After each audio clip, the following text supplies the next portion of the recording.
With Doubtnut, get instant video solutions to all your maths, physics, chemistry, and biology doubts. Just click the image of the question, crop the question, and get instant video solution. Download Doubtnut app today.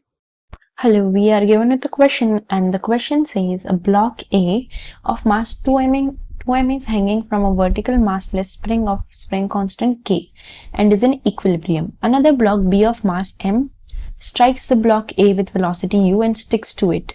The magnitude of the acceleration of the combined system of the block just after collision is what? Right? So when it is in equilibrium, right? Since the force acting in downward direction is 2mg, right, and the upward force, it's kx, right, restoring force is kx, so kx would be equal to 2mg. So from here x would be equal to 2mg by k in equilibrium, right?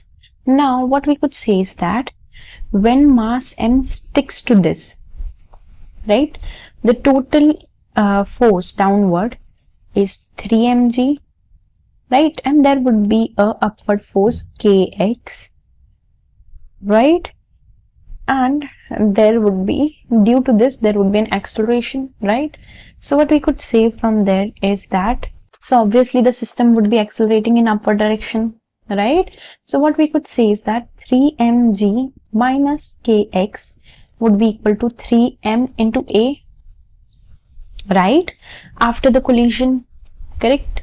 So 3mg, since x initially was 2mg by k, when we put this here, so 3mg minus k into x, this x, right, so it would be 2mg, that is equal to 3ma, right? So therefore this would be equal to mg, which is equal to 3ma.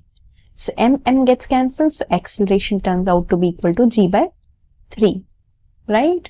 So the acceleration with which this both blocks sticks and moves is g by 3, that is option B is our answer. Thank you. For class 6 to 12, IIT JEE and NEET level. Trusted by more than 5 crore students. Download Doubtnut app today.